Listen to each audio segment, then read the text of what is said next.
In Mumbai, dinner can begin with one tired thumb. You open a delivery app, choose a chicken curry, and return to the sofa. Behind that tap, a bird was raised, slaughtered, chilled, transported, cooked, packed, and carried through traffic. You see almost none of the people who did the work. The meal arrives as though the city produced it because you were mildly hungry. Modern delivery does not remove the labor behind dinner. It makes the labor disappear from view. Then the doorbell rings. You open the door, but there is no rider, no road, no restaurant, no supermarket, no farm, no refrigerator waiting in the corner like a cold metal miracle. There is only a wide valley beneath the southern Indian sun. Here, hunger cannot be outsourced. This is the Jurreru Valley during the late Pleistocene. 74,000 years ago, ash from the colossal Toba eruption settled across this landscape. Archaeologists find stone tools below that ash and again in later layers above it. The evidence cannot follow one family through the disaster, but it shows that humans kept coming back to Jurreru, drawn by water, passing animals, and stone they could shape by hand. The tools survive. Dinner does not. The exact meals are gone. But the survival problem is clear.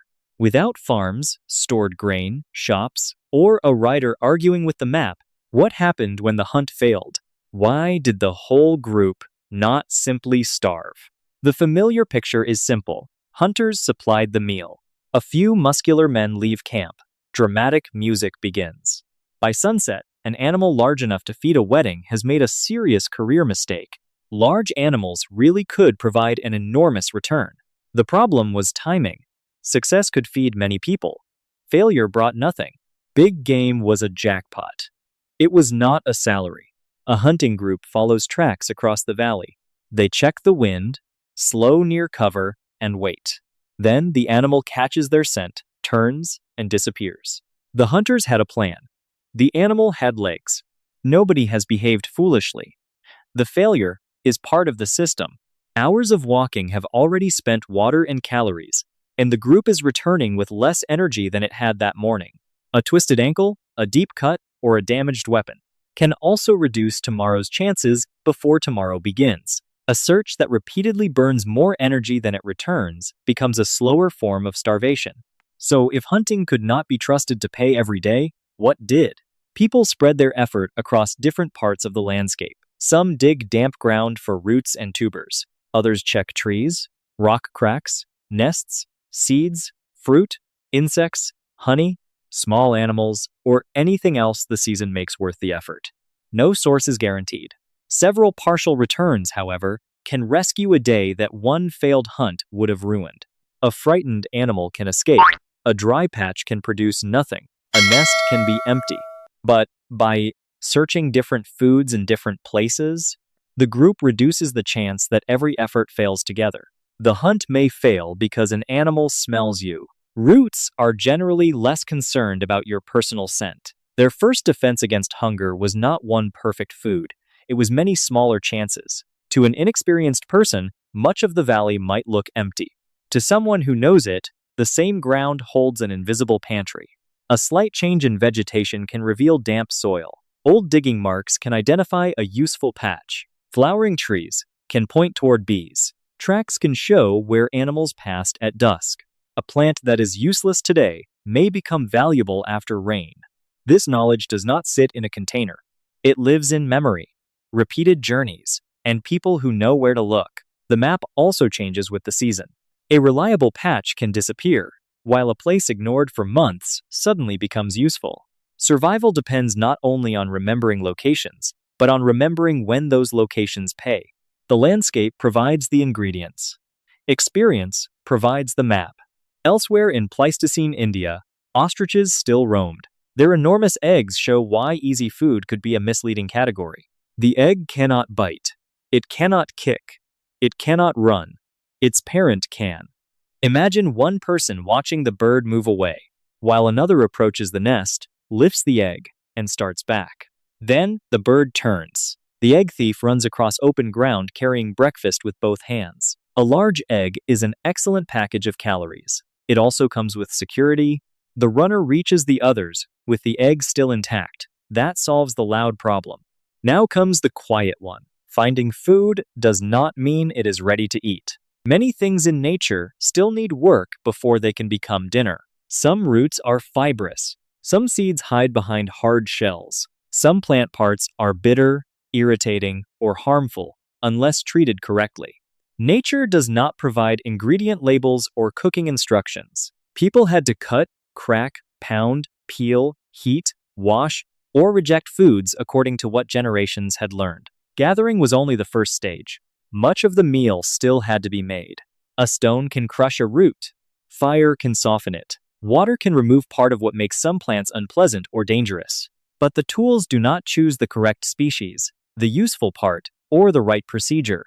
Someone has to remember where a plant grows, when it is worth collecting, how it should be prepared, and when it should be left alone. A younger person does not need to rediscover every mistake by becoming sick. They can watch, imitate, and inherit a tested sequence of actions. The stone supplies force. Knowledge supplies the recipe. That recipe is not lifestyle advice. Getting it wrong can cause serious illness in a world with no clinic nearby. The most valuable tool in the food system may not be the object in the hand. It may be the information inside the group. After all that work, a roasted piece passes around the fire. One person bites and pauses. Another keeps chewing. Edible did not always mean enjoyable. For a few moments, nobody is chasing anything, digging anything, or being chased by an angry bird. They simply eat. By late afternoon, the fire is ready, but the hunters are still gone. The food already gathered looks small once it is placed together. Roots, seeds, and a few minor catches from different parts of the valley. People keep glancing toward the route home. Waiting turns hunger into calculation.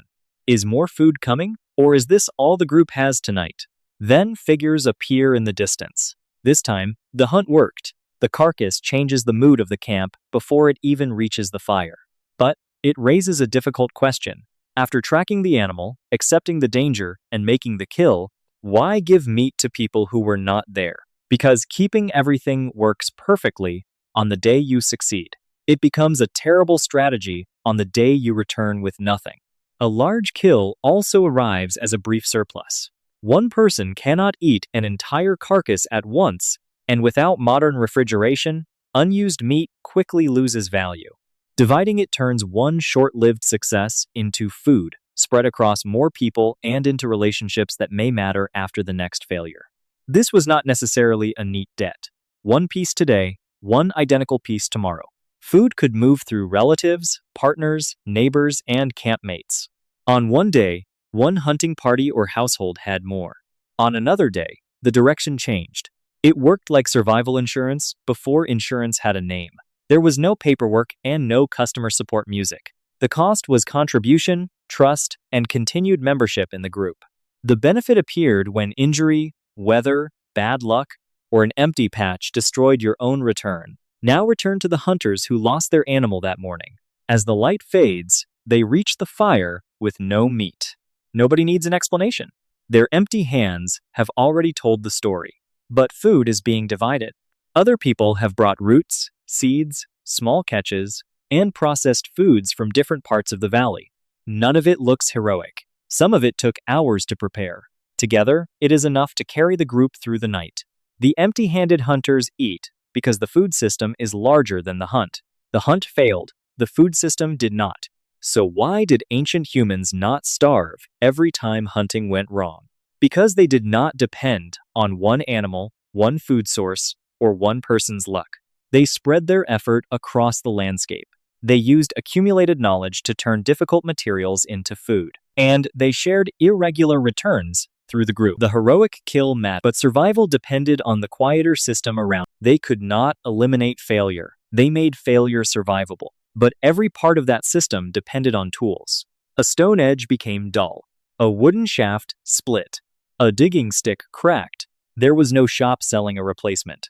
So what happened when the tool keeping you alive failed before the day was over?